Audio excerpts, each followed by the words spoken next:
when I'm drowning, oceans raging all around me. Through the thunder and the waves, you're constant. You're my lifeline in the storm. See the waters rushing through this broken vessel.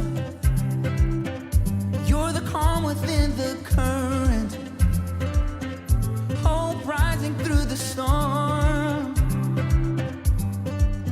You'll never leave me. It doesn't matter what I'm facing. No, when I'm failing, you're holding on to me, and I'm holding on to you.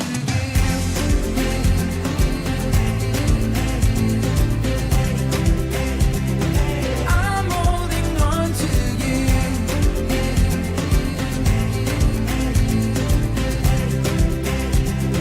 I'm holding on to you. Endless mercy. You had every right to leave me. All my sin had left me stranded, but your love has brought me home. You'll never leave me. It doesn't matter what I'm facing. No, when I'm failing, you're holding on to me, and I'm holding on to you.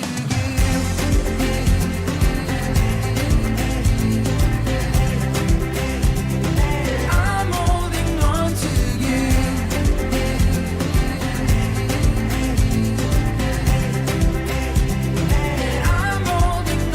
you. I'm holding on to you. I'm holding on to you. I'm holding on to you. I'm holding on to you. I'm holding on to you. I'm holding on to you. I'm holding on to you. I'm holding on to you. I'm holding on to you. You'll never leave me. It doesn't matter what I'm facing. No, when I'm failing, you're holding on to me, and I'm holding on to you. I'm holding on to you. I'm holding on to you.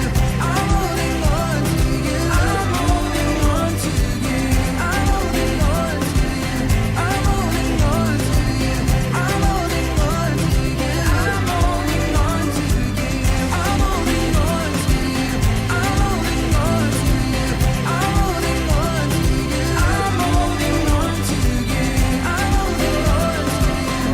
holding on to you. I'm holding on to you. I'm holding on to you.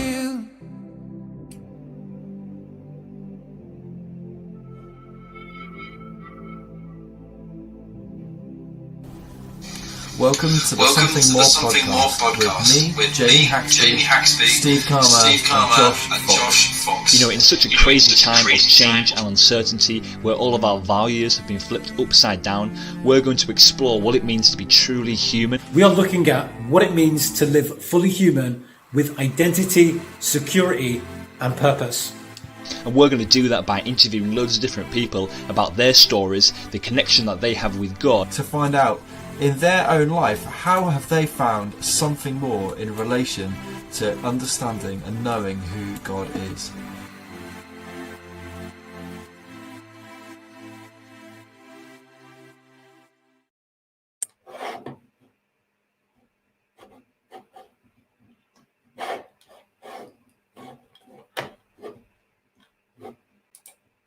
Hey guys, it is Steve Karma, and I just want to welcome you to the Something More podcast.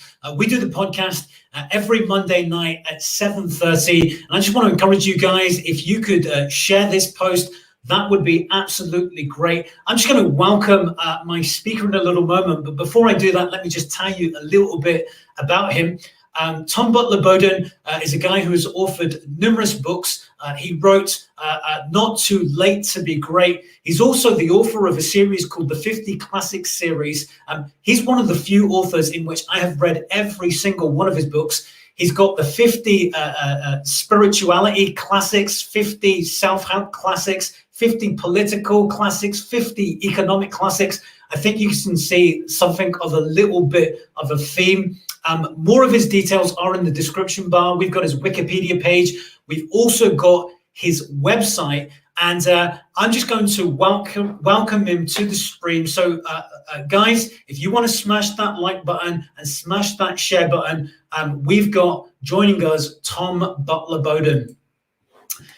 Hey, Tom, how are you doing? I'm great, Steve. Good to be with you today. Good to be with you too. We had some technical difficulties before we began, but I think we've ironed them all out. I think it was more on Tom's side than my own, so don't be giving me any grief, techies. Tom, I'm just going to begin by just asking you a couple of questions. Oh, I think I've got a preamble as well. Guys, we're going to be talking about politics and economics and spirituality and all that sort of stuff tonight. I just want to say, as a church, we do not hold an official political position, but we are encouraging you guys to be as honest as you want. But if you would refrain from offensive language, that would be awesome. I.e., no swearing, please, or we're going to have to remove your comments and kick you off of this feed. We want to create an atmosphere in which we can disagree without being disagreeable. The great thing about Tom's work is he's looked at political classics throughout the different and economic classics throughout the different streams. I also need to say as well, Hope Church Lancaster is an evangelical church. Tom has read the Bible, has an appreciation for the Bible, at least going by his book. But Tom would not find himself in that faith tradition. And we can talk about his spirituality later on as we get in the interview. But I thought I'd better do that as a preamble. So, Tom, you've met my twin brother. Let me just start a little bit lightly. You've met my twin brother. Who is better looking, me or him? I think you're thinner, definitely. I'm thinner. Well, okay, you heard it here first. I am thinner. I actually think I am better looking. So Green, that's what I call him. That's his nickname. Green, if you are watching, I'm a lot better looking. Tom, why don't you start by telling us a little bit about your life journey? Tell us what has brought you up into this point. Where were you born? Tell us about your upbringing. I am from Australia. I grew up in Adelaide, a city of about 1 million people, probably similar to Birmingham in size. And my parents were sort of immigrated to Australia in the 60s. So when I moved back to the UK, it was sort of like a second home, really, even though I grew up in Oz. So a bit like people who know a couple of different languages, I feel like I've lived in 2 different countries, know them very well. So it's given me a bit more of a perspective on things. And the thing about growing up in Australia is that always, because it's so far away, the world is always like somewhere else. It's not like you grow up in the East Coast of the US or UK, you know, you're very much in the intellectual stream of things. Australia is 10,000 miles away. So I always had that feeling that I was sort of on the outside looking in. So can I, Tom, can I ask, then was there a huge difference of culture between Australia and the UK, or was it pretty much incredibly similar? It's a lot of the same institutions as the UK, all the, you know, the royal family and parliament and everything. I'd say it's probably more like the UK than the States.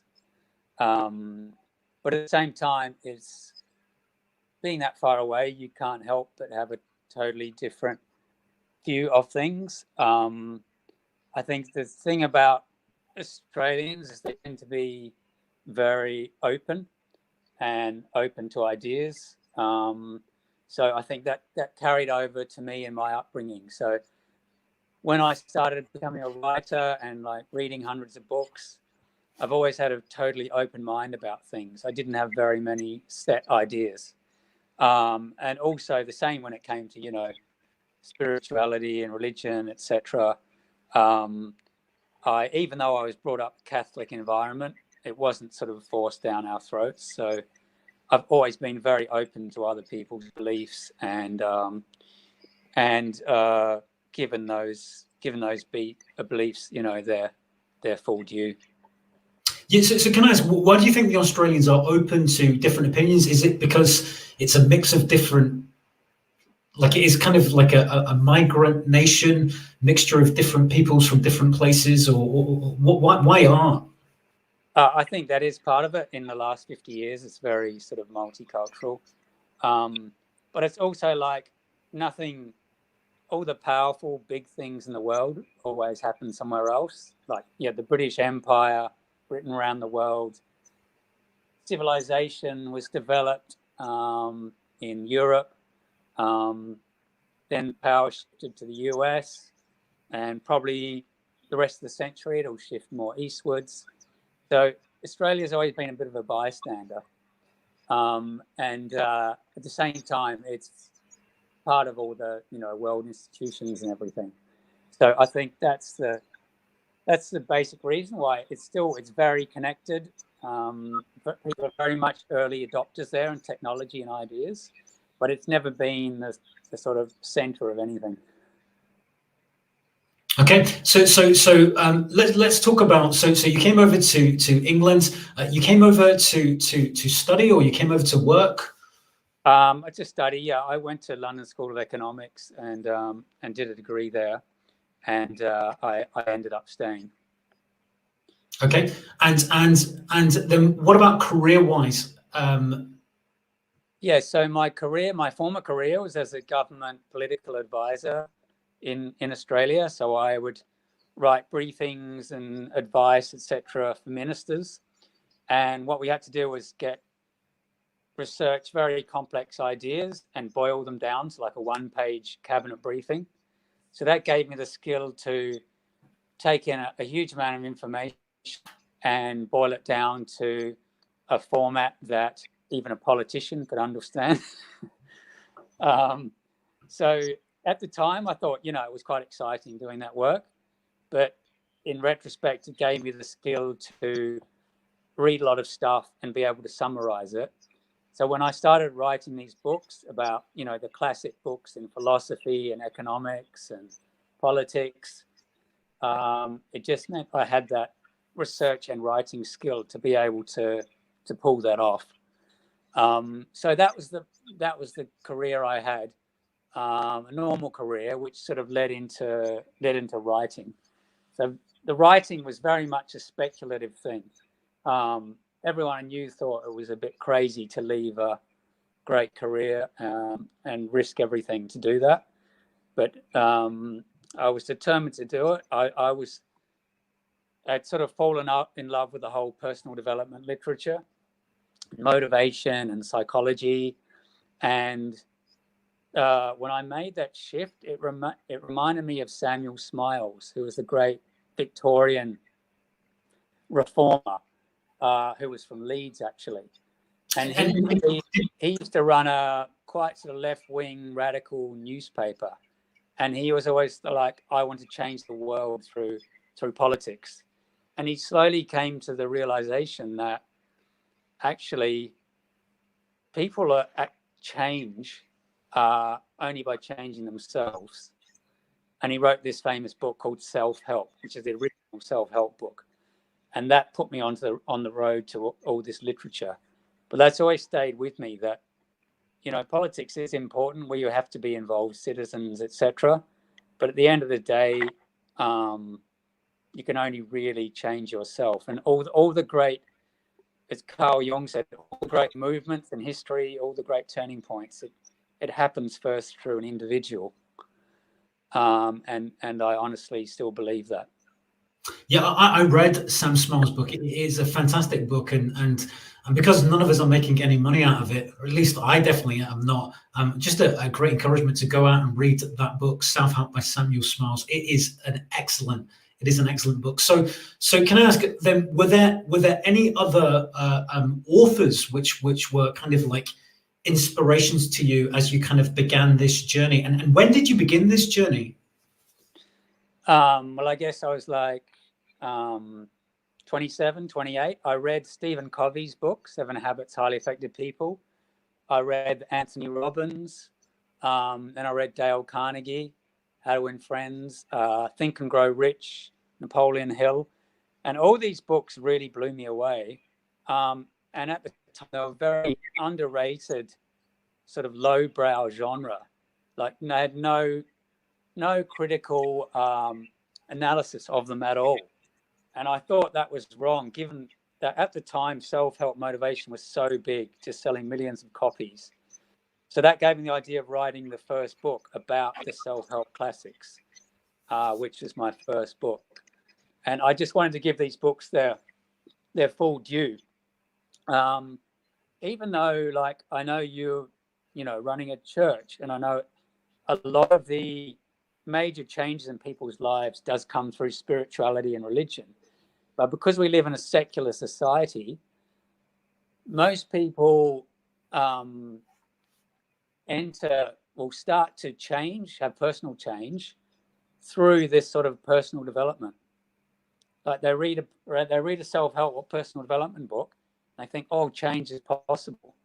So they get really into it. I mean, it might be dieting or weight loss, or maybe it's just pure motivation.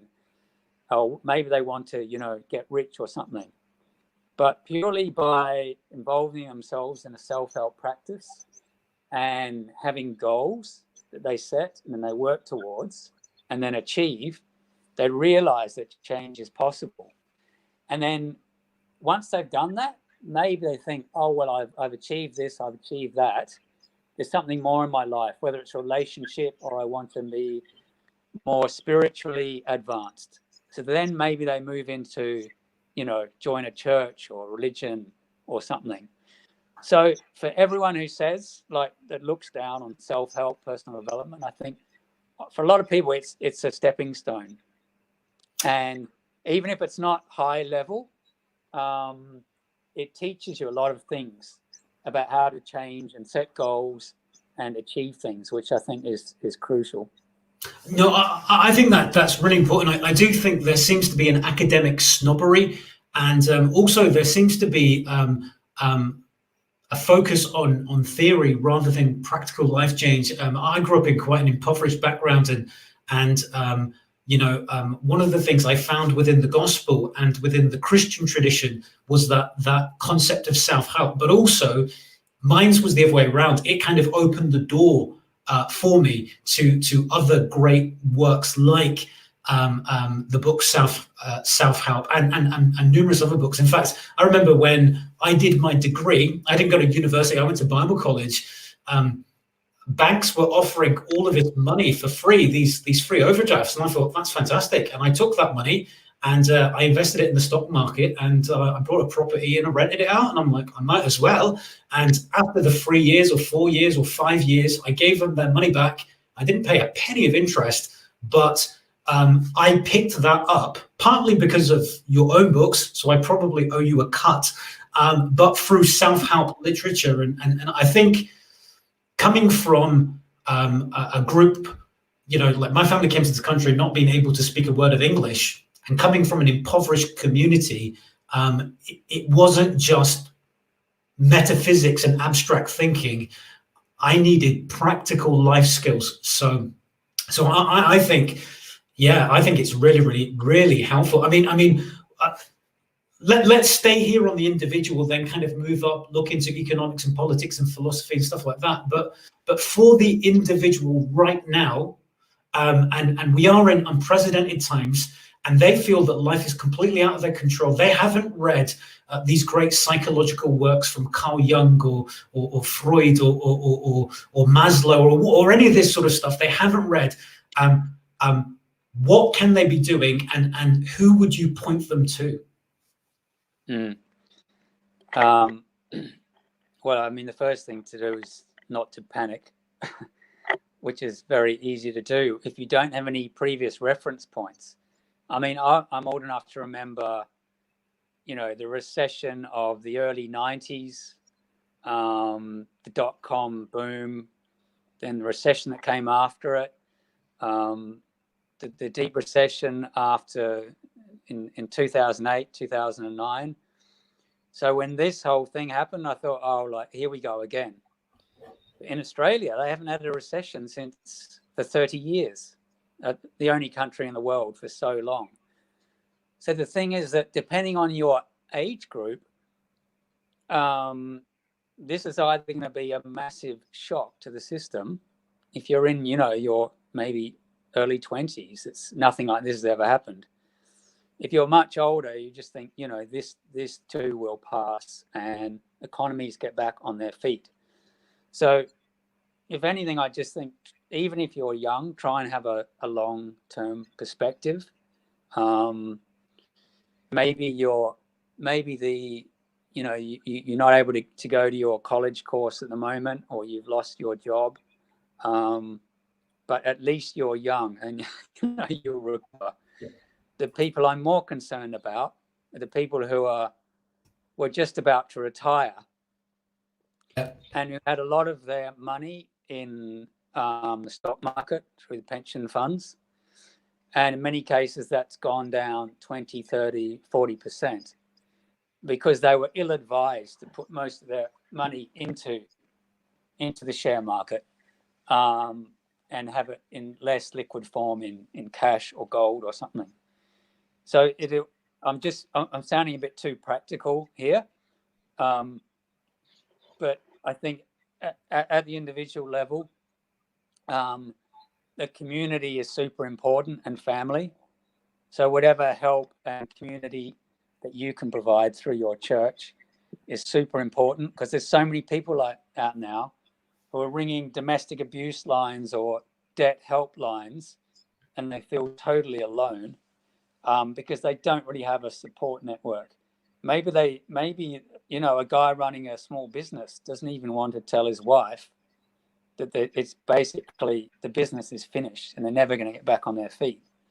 So I think it's probably an epidemic of desperation and loneliness at the moment for so many people. And the only way you can get around that is to reach out to people you know. And also, if you're not totally desperate situation financially, to have a longer term perspective. So can I ask, and I forgot to mention, guys, please stick in your questions and comments, and what we can do is we can deal with some of your questions and comments as well. I see Philippa here. She is a student studying PPE, so she might have a couple of questions later. Big shout out to Margaret Layton as well. Hey Margaret, you find yourself in the category that he mentioned, who have pensions tied up, so you might have some questions there. And anybody else as well, please feel free. So what does the individual do to help, or what kind of inspirations can they take from history about how to deal with this? And not just the economic uncertainty, what about the psychological pressure which is upon us? Because at the moment, we're not really sure when this is going to lift. And there does seem to be a lot of kind of apocalyptic doomsday predictions as to what the future of the world might look like. Yeah, I mean, I've just put out a book called The Meditations by Marcus Aurelius. For anyone who's seen the movie Gladiator, he's the Roman emperor in there. It was the time when it was the late Roman Empire, when the empire was falling apart under attack by the barbarians and plagues. And he was trying to hold things together. So every night he would write notes by his campfire. and he was a Stoic, and the Stoics believe that you should expect bad things to happen to you in life, but you should be psychologically prepared for them. They even had a thing where you would rehearse mentally bad things happening to you so that you can prepare yourself for how you might act in that situation. I think when in our sort of consumer society, we always expecting good stuff to happen, and you have a continual run of rising of growth, economic growth, and rising wages, and you'll be better off than your parents, etc. But if you look at history, that's just not true. You know, you had the Roman Empire, which was followed by the Dark Ages, which went for hundreds and hundreds of years before the Renaissance. And then you had another dip, and then there's the Industrial Revolution. So but the only time we ever have, you know, is right now. You can look at history, it is a help in terms of getting perspective, but the only time you really have is now. So what we have today, we don't have, well, people are into Stoicism, but they also have psychology and therapy, etc. We also have, you know, religious beliefs to fall back on. So there are many, many ways of helping us to feel better. Last night I was watching some old comedies on YouTube. You know, very simple things like that you forget can have an immediate positive effect on daily life. Yeah, that's really good. I mean, I served in the armed forces, and one of the things that they did is they would do exercises in which they would practically, you know, plan out eventualities, or they would plan out kind of actions if certain things happened, so that they would always be prepared. And also training was very, very difficult. But I think one of the things that faith does, the spiritual disciplines like fasting, like simplicity, like prayer, one of the things that it does is that stripping from things and that focusing on things helps you at times when things are stripped away from you. And I was reading a book. I think it was about Mickey Collins and the early history of, and it talked about how. It was about the history of the IRA, going from Michael Collins all the way up to the Good Friday Agreement. And it talked about how one of the things that they would do is to prepare themselves for imprisonment in the maze, is that they would fast, because they knew that when they went to the maze, one of the tactics that they were using were hunger strikes. And I thought, wow, that's incredibly interesting. So the privation was actually preparing them for having their freedom stripped and to protest against a regime that they saw was illegitimate. And I'm not saying it is legitimate or illegitimate. You can stick your own comments in the comments section. But I just found that really, really interesting. In fact, I was saying to one of our guys recently, like, fasting is kind of like a superpower, that it helps us in times like this. So just to go back on that question, are there any figures, historical figures, or any books? You've mentioned Marcus Aurelius. Anybody else who would be useful to kind of read about and to be learning about at this time for kind of psychological help and to teach us that kind of resilience? Well, I think you mentioned Gandhi before we went on air. People like that, people like Mandela, anyone who has, I mean, those two figures, Gandhi and Mandela, they, you know, so long had to fight something much bigger than themselves and overcome it. Yeah. And, you know, we all have our big troubles, small and large, etc., in our lives. But when you have some massive cause that you are fighting, all the smaller things just, you know, if you've got some larger purpose to live with, somehow, you know, hidden hands come and and help push you forward. And if you've got that larger goal, even though to the outsider your life might seem like a hell and impossible, but actually it can be incredibly satisfying because you're moving towards this goal, and you feel like the universe or God is really helping you on the way. So, we could talk about, psychologies and things to help getting us through stuff. But I think having a larger purpose or goal is the most important thing to help you through anything, because it's motivating on a daily basis. It's pulling you along. I mean, practices like fasting, meditation, prayer are important. But if you feel, I think of that book by the Purpose-Driven Life, by, I can't remember his name now. Rick Warren. His first line, Rick Warren, is like, I think the first line in the book is, it's not about you. As soon as you realize that it's not about you, it's about something greater than yourself that you can work towards, life tends to click more into place more easily. And you, not just that, but you tend to achieve things at a quicker rate and a bigger rate, than you imagined. So since we're in a church, also reminds me of a book called the Prayer of Jabez. You heard of that one? Which is about, I mean, he's American sort of missionary preacher, and he sort of wanted more for his life to have a bigger impact. So he found some line in the Bible about Jabez, that Jabez kept on praying so that he would receive greater blessings, so that he could do more and achieve more. And at first glance, that seems like, it's selfish. Like, I want more blessings, I want more for myself.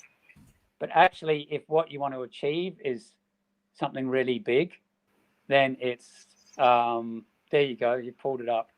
Then I think it's quite justified to ask for that blessing.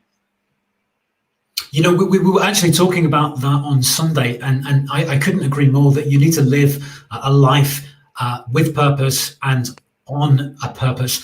Can I move on to kind of economics and politics?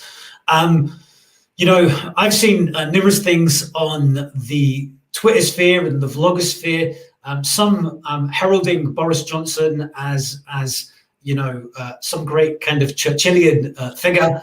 Others seeing him as a great kind of villain, and everything he does is wrong.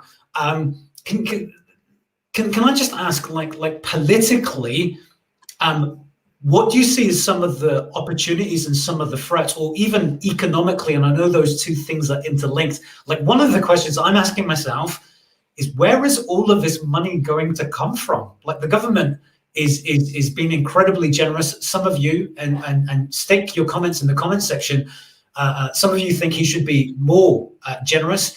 But yeah, economically and politically, what are the opportunities? What are the threats? What do you see in light of what you have read? Yeah, I'm quite worried, actually. I take your point about where is the money coming from. Since the last financial crisis, governments or central banks have been printing money, and the level of debt in the world has just gone up and up and up. And what's happening to deal with the corona crisis? Sorry, Tom. What happens, for those who don't have an economic background or an eye on history, what happens, like, what are the problems when governments print money? Well, eventually the money itself goes down in value, because the more you create of something, the worth of it goes down. Like, the more silver that you dig out of the ground, the value of it goes down. And it's the same with gold. So the more money you print over time, it reduces in value. So if you're saving money, the value of your savings will go down. And it's not exactly a conspiracy theory. I think it's true that governments around the world have kept the interest rates very low so that we'd have a slightly inflationary economy, which means that wages keep rising, the value of your house keeps rising, so you will feel like you're better off, so you will vote the government back in again. Yeah. But I think it's all a bit of a red herring, because before modern times, the value of money was quite stable. Like when the world's currencies were based on gold, the currencies couldn't go up or too much or down, as in huge amounts, because there was an underlying value. Whereas now currencies and money are just sort of created out of thin air. And it gives the illusion that everything is quite good and everything is growing. But, at some point, the balls have to drop from the juggler and things go wrong. And all that's happening now is that more debt is being piled upon more debt in the world. And a lot of companies that probably should have failed in this crisis will be bailed out. So you have more slack and more fat in the economy, more zombie companies, just so that people, stay in jobs, which is good. But the whole point of capitalism is creative destruction. So it's meant to continually renew itself, so the dead wood gets burnt off, and so that capital gets thrown into things which actually deserve the money, and that can use money productively. Now, all of that has gone out of the window when you bail everyone out, you bail companies out, you bail out banks. So the upshot of all that is that I think we'll have a very slow-growing, deflationary economy for the next 5-10 years at least. So what does that mean, deflationary economy? It means that probably the stock market won't grow much. The value of property won't go up. It may even go down. Wages will not rise. So all the things that we were used to, this inflating, growing economy, it might start to move in reverse. And at the same time as that is happening, if you are still fortunate to have a job, artificial intelligence is increasing so rapidly that will be swathes of jobs that are just taken out of the equation. So longer term, I think because of technology, we will be able to still maintain our standard of living. We'll still be able to, get a great TV for less. We'll have amazing online companies giving us more stuff for less. At the same time, we probably shouldn't be expecting that we will have a long, stable career like our parents, and that we will necessarily end up with more money than our parents. So can I ask, like, politically, one of the things that I think is concerning, and I don't know if you share this or any of the people who are viewing this at the moment share this. When there is the danger of all of these things, one of the things that people would be saying is that those who are on the extreme left or those who are on the extreme right are the only ones who can come and save the day. That capitalism, or even to go further, the kind of liberal democracy and capitalism that we know is part of the problem, and what we need to do is to move extremely one way or the other. Is that a valid threat, particularly within the Western world? It's quite possible. I mean, there have been many times in history when things seem very stable, and within quite a short period of time, things went up in flames. You look at Germany during the 1920s, after World War I, when they were forced to pay massive reparations, and because they had this huge debts to pay, they started inflating their currency, and you had hyperinflation, like people taking their wages home in wheelbarrows. And people who would save money all their life, it just suddenly, poof, went up into nothing. So things can change very quickly. But in terms of the left and right, I totally agree. There's two movements at the moment. One is like, let's go towards, universal basic income for everyone. Let's nationalize banks and transport, etc. Let's have a more sort of socialistic economy. But the other way of looking at it is the economy, capitalism it's not really how capitalism should be anymore. It's so much run by government and there's so much debt involved that it's not really capitalism. So really you need some sort of breaking point where all that, the current system is broken, all the central bank planning, etc. And we go back to a much more raw, uncluttered form of capitalism that we had in the 19th century. We know, which powered the Industrial Revolution. And I don't think the crisis we've had just now is enough for any of that to happen.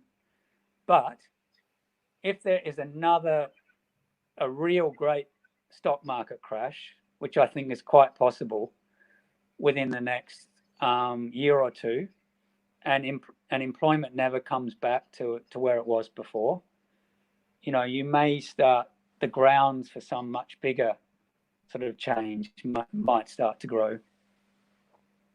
Yeah, I mean, one of the comments here from Jason Hetrick, big shout out to Jason. Has this process not been taking place over a number of years rather than it being just a new thing? Yeah, it has taken many years. I mean, you could trace it back to the 1970s, when the whole world stopped basing its currencies on gold, that it was just like money printing. I think the crisis, if you could look at, maybe is like the welfare state, which many people think is a great thing. Other people think it was the worst thing to happen in terms of individual responsibility, and in terms of a higher taxation society. So I think the thing is, the human mind is it can't see things happening that happen over a long period of time. We can only understand things that happen within, a few weeks. If you can imagine, like, all the people that have died in the coronavirus in Britain, which is now over 30,000, if all those people had lost their lives in a single day, say in a terrorist attack, how psychologically devastating that would be to everyone. But the fact that it's happened over 3 or 4 months, it somehow seems, manageable, controllable, etc. So I think the point about revolutionary change is that, like the frog that you put in the pot of water and slowly turn up the heat, it doesn't notice there's anything wrong, until suddenly it's too hot for it to jump out. And this is how revolutions happen. It's things sort of work up to a certain point, and then there's just sort of something that happens which pushes it over the edge. I've just been reading this great book about the Russian Revolution, and I always thought, oh yeah, the Russian Revolution, it was like, the royal family in Russia were really bad and people suddenly got jack of them and have a revolution. No, the seeds for it were like 30, 40 years, in the making. Nothing just happens overnight. So I guess the better you study the past and what's happened, maybe the last 20, 30 years, it gives you a slightly better insight into what may happen. So one of our guys, Jamie, has asked, would that not also create the same levels of poverty as the Industrial Revolution? I need to ask him to clarify his comment. So, Jamie, can you stick another comment in there? What would also create the same levels? I think what he means is when you talked about the economy by printing more money, by mass unemployment, or at least unemployment at levels that we haven't known in our lifetimes, at least. He's saying, I think what he's saying is, would it not create the same levels of poverty? I think. Yeah. No. I think I get it too. I guess the question there is about inequality. In my mind, the question is always, would I prefer to live in a system where most of the people were roughly equal in terms of income, and no one lived in poverty, and there weren't any billionaires either? But in creating that system, there was less personal freedom to go out and do whatever you want and start businesses and sell them and create them. Or would I prefer to live in a system where there was very few rules and laws, but everyone had total freedom to either, I guess, take responsibility and create things for their family, create businesses? It's a difficult trade-off, because if you say that I would prefer to live in a system which was not like, which eliminated poverty and which everyone was totally free, ideally that's the system everyone would prefer to live in.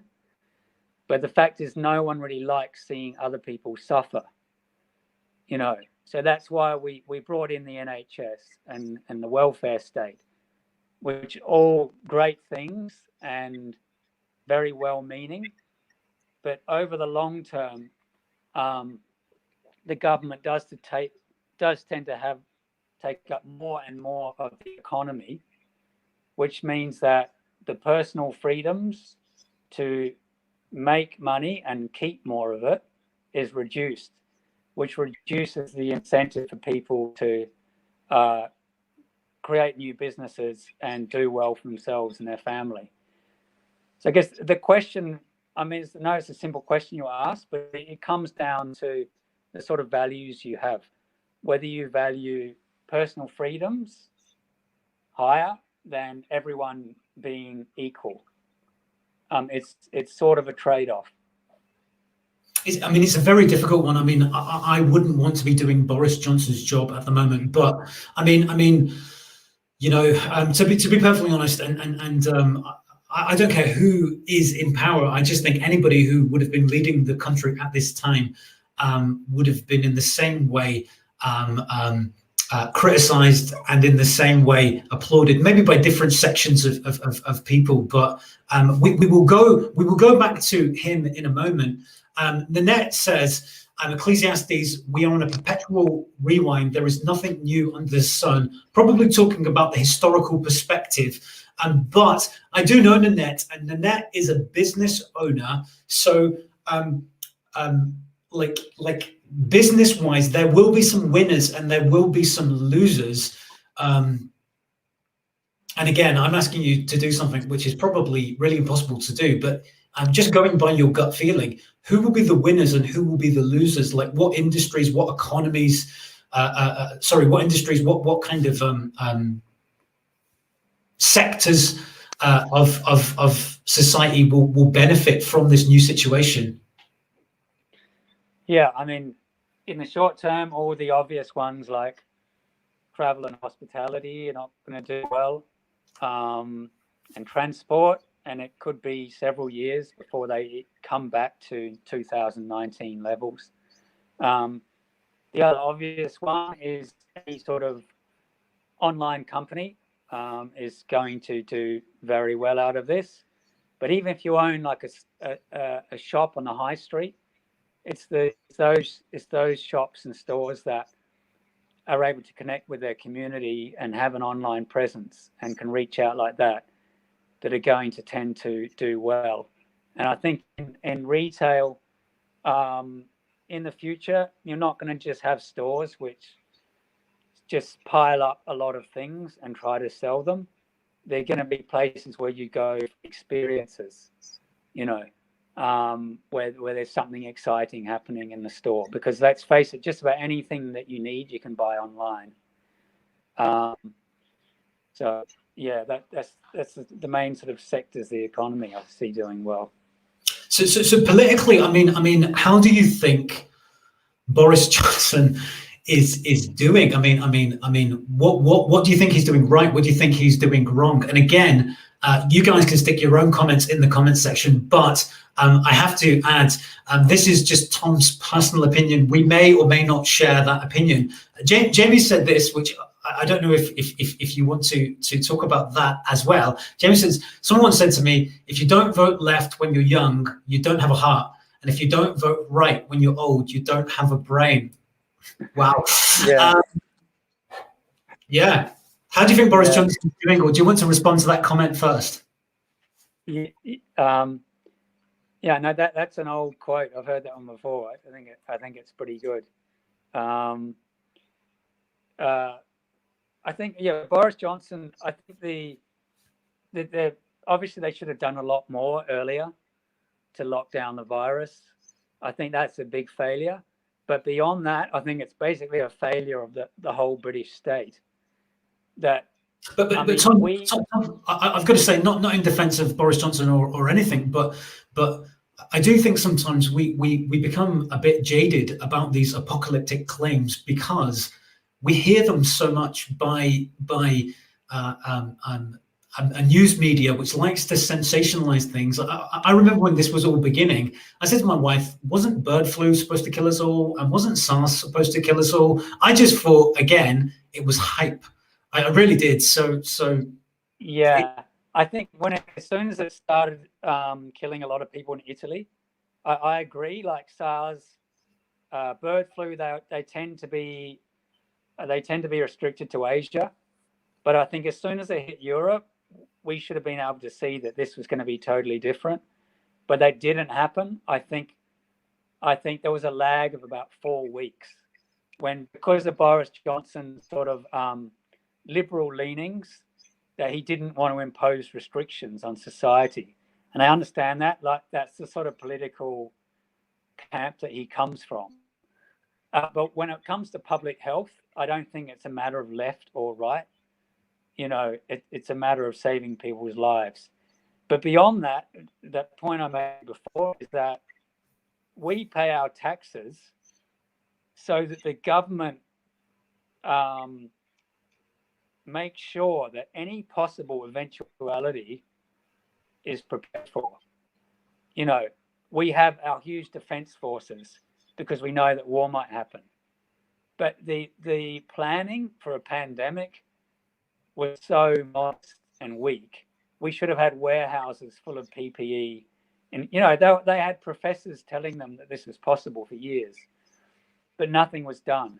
And I've heard that expression. This was a black swan event, in that no one could have predicted. That I think is just rubbish. It was quite predictable. It was maybe a 10% possibility that there would be a pandemic, which is quite enough for a government to plan anything, and yet nothing was done. Yeah, well, I want to ask, about Brexit. I also want to ask about the environment as well. But I've got this comment here. Just watching a fascinating series called The Medicis, loosely a dramatization based on the historic formation of the Republic of Florence. It kind of fits in with the theme tonight. Now, I can't remember if my economics and history is accurate. Were the Medicis moneylenders? Were they? Who were they? Well, that's how they became wealthy, but then they became rulers of Florence. Right. Okay. Yeah.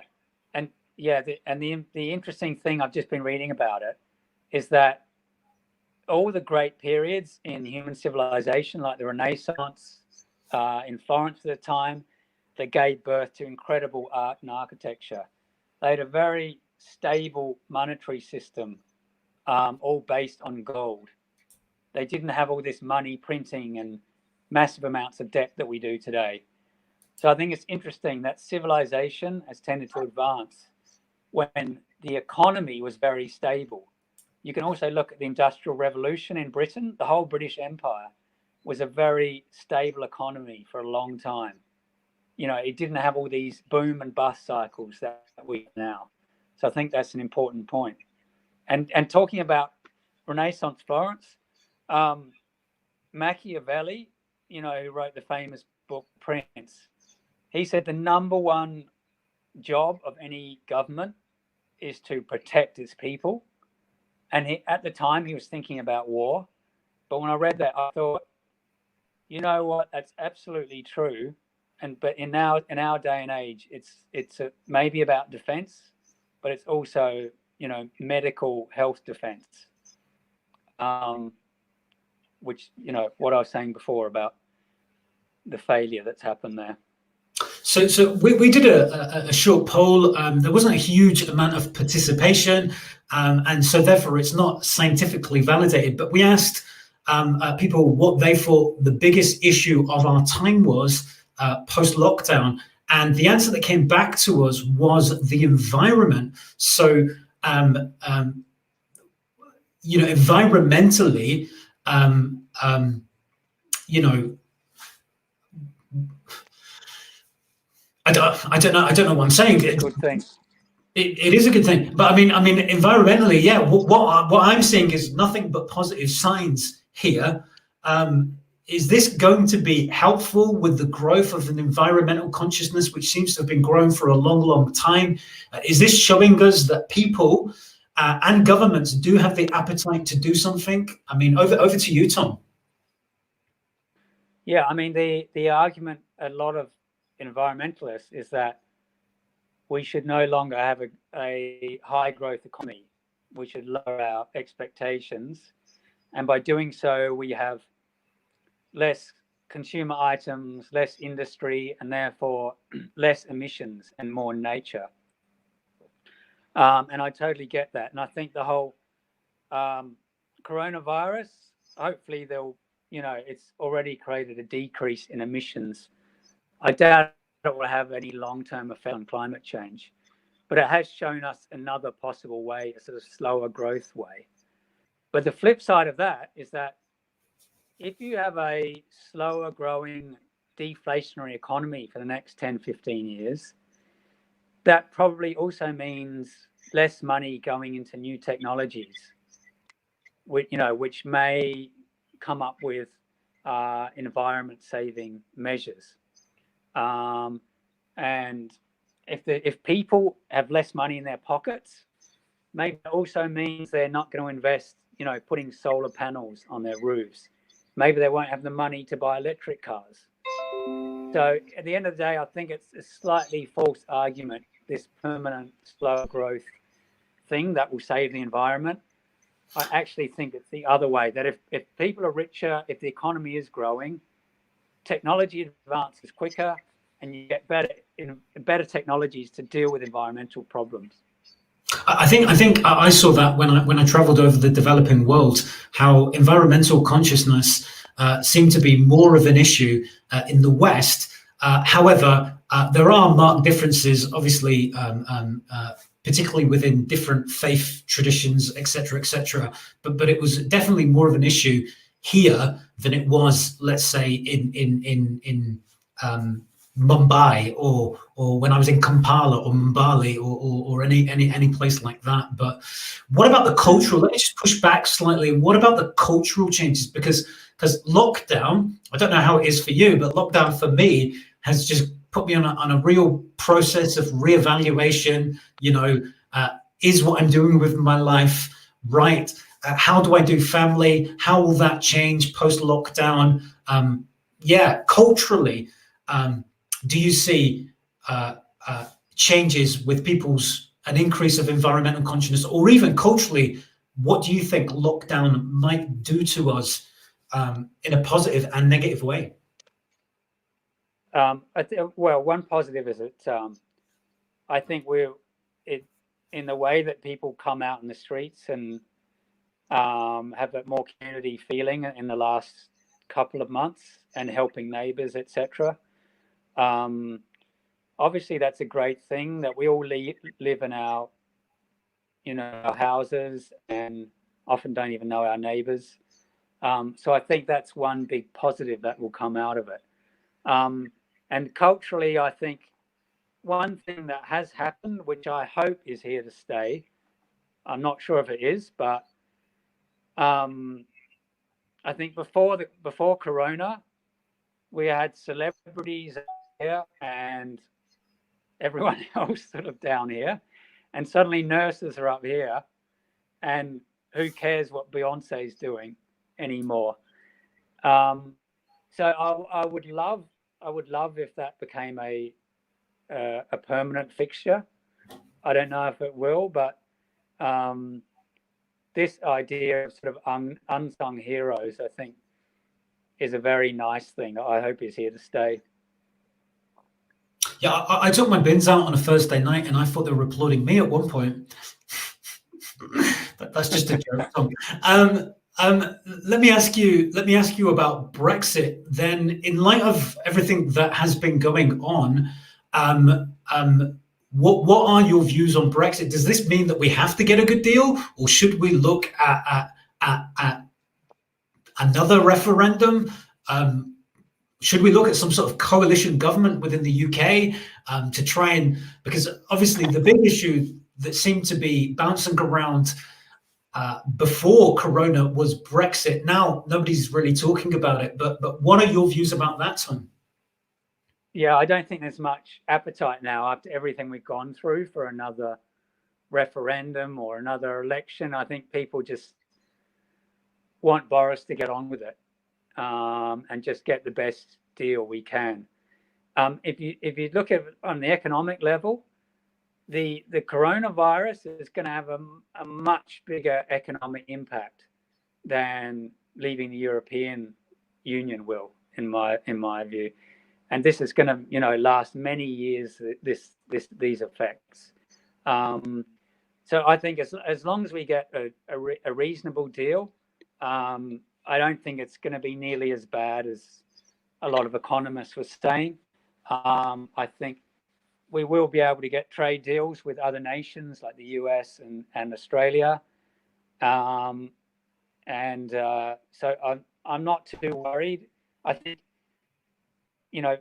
since 2016 referendum, it might have knocked maybe 1.5% of GDP off where we could have been. But you compare that to Corona, what's the expectation? That we be dropping anywhere between 7 and 12% of GDP. So it just helps you put everything into perspective in terms of Brexit. Mm. Yeah, and it just seems like how long can this lockdown go? I mean, at one point, will we have to? And I don't know if we should or not. Will we have to weigh up the economic implications against the health implications, or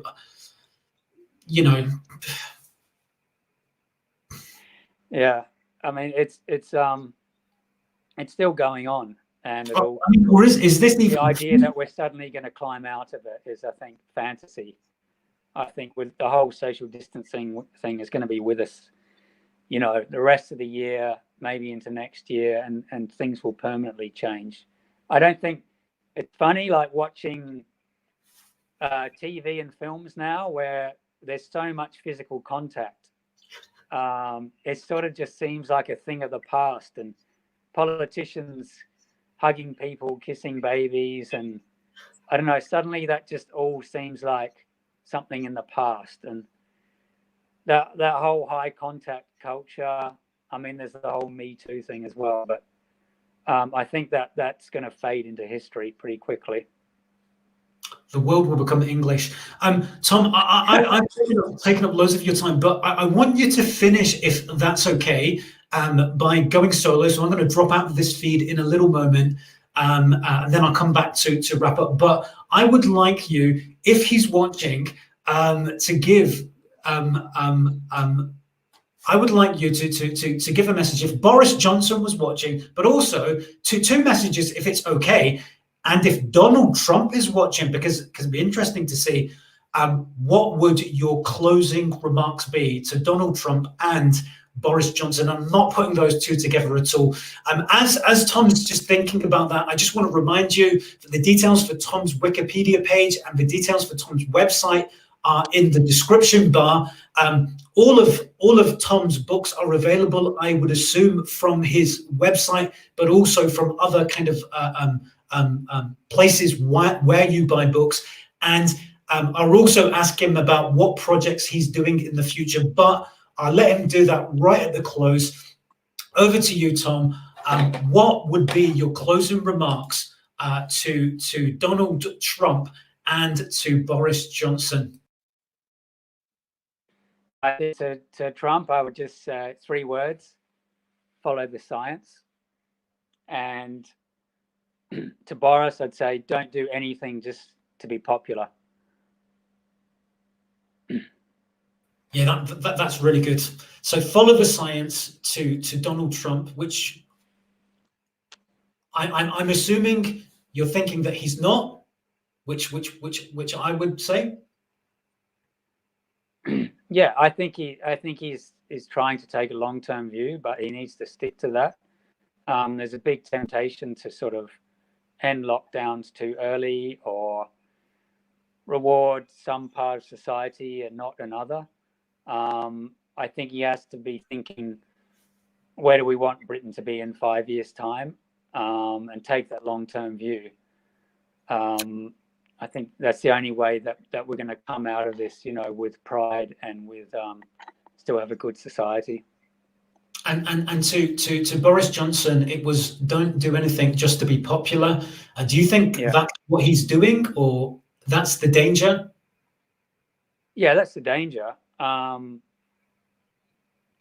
think generally his approach has been, he could have done things a lot quicker, but I think generally his approach has been okay. I don't think it would have been much different under any other leader. And you also have to bear in mind, a lot of the countries that were more successful at it, either in Asia, they were more authoritarian, so they could lock down people earlier, or in Australia and New Zealand, where they had much fewer fatalities. They've got nicer weather and people are more spaced out geographically. They tend to have less contact. So all in all, I think, he's done a reasonable job in the circumstances. But I think Trump's scorecard is much weaker. Yeah. I think I agree with Obama's recent criticisms of him. Yeah, no, that's really good. Tom, I'm going to leave it there, but what are you doing right now, like projects wise? Is there anything you want to make us aware of before we go? Yeah, well, I'm working on creating a new app with a tech company where anyone will be able to upload notes of their favorite book or podcast or an article they've been inspired by, and write it up as 10 points on the app, and then share it with friends. And a bit like social media, like a thinking person social media.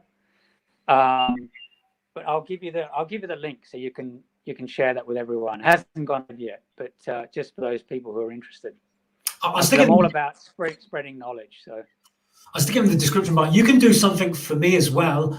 You can do a 50 classics sometime on works of literature, and you could also get someone to make your books available for children, because I think it would be great for me to be able to teach my sons about your stuff. So I'm going to leave it there. Guys, thank you for watching. God bless you all. And just a reminder that we are doing the Next Something More podcast on a Monday night at 7:30. And we've got a guy called Nate Turner, and he's going to be coming and he's going to be talking about lockdown for teenagers. So that's it, guys. Take care. Bye.